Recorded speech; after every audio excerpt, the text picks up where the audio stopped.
প্রায় ৫.৫ কোটি টাকার অবৈধ সম্পদ ও ৫৭ কোটি টাকার সন্দেহজনক লেনদেনের অভিযোগে স্বরাষ্ট্র মন্ত্রণালয়ের সাবেক অতিরিক্ত সচিব হারুনুর রশিদ বিশ্বাসের বিরুদ্ধে মামলা করেছে দুদক।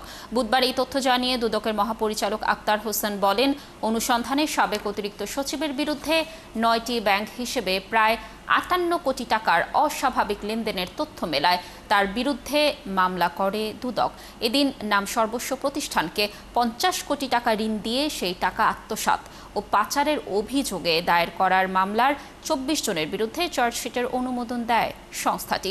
চার্জশিটের অনুমোদন দেওয়া হয় বাংলাদেশ ব্যাংকের সাবেক ডেপুটি গভর্নর এস.কে সুরের বিরুদ্ধেও।